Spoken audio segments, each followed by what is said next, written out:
Hi friends, అందరికీ నమస్తే. Arun Shiva the rate of YouTube ఛానల్కి స్వాగతం. నేను మీ కేఎస్ వరప్రసాద్ను.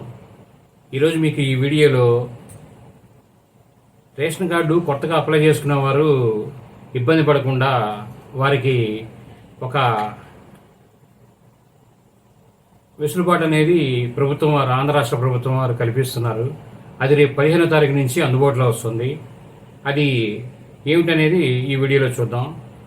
మీరు వాట్సాప్లో మనమిత్ర యాప్ యాప్ని అనేది డౌన్లోడ్ చేసుకోండి. ఈ గవర్నెన్స్ అనేది ఉంటుంది. నేను గతం వీడియోలో చేశాము.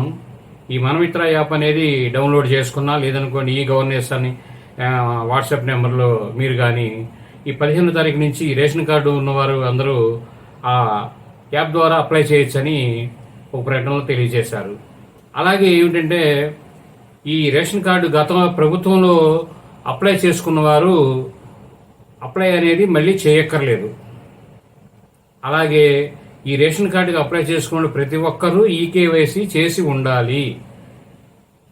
అది అర్హులవుతారు. మీరు గత ప్రభుత్వంలో మీరు అప్లికేషన్ పెట్టుకొని ఉంటే ఈ యాప్ ద్వారా మీరు లాగిన్ అయ్యి మీ ప్రూఫ్లు అనేది దానిలో మీ ఆధార్ నెంబర్లో అన్ని ఇస్తే ఆల్రెడీ మీరు సబ్మిట్ చేసి ఉంటే ఆల్రెడీ సబ్మిట్ అని మీకు వస్తుంది. మీరు దానిలో చెక్ చేసుకున్నారనుకోండి, మీ అప్లికేషన్ అనేది ఉన్నట్టుగా ఒక నెంబర్ చూపిస్తుంది. అలాగే అది వెరిఫై చేసుకోండి. లేని పక్షంలో సచివాలయానికి కలిసి మీ వివరాలు తెలిసి అప్లై చేయండి. ఈ యాప్ ద్వారా అనేది మీరు అప్లై చేసుకోవచ్చు. అలాగే ఏంటంటే, కొన్ని మినహాయింపులు అనేది ఇచ్చారండి. అవి ఏమిటంటే, 1 సంవత్సరంలో పిల్లలకి ఈకేవీసీ అనేది అక్కర్లేదు రేషన్ కార్డులో నమోదు చేయాలంటే. అలాగే 80 సంవత్సరాలు దాటిన వృద్ధులకు కూడా ఈకేవైసీ అనేది అవసరం లేదు రేషన్ కార్డులో నమోదు చేసుకోవాలనుకుంటే. అలాగే 50 సంవత్సరాలు పైబడి ఒంటరిగా ఉన్న మగవారు కూడా రేషన్ కార్డుకి అప్లై చేసుకోవచ్చు.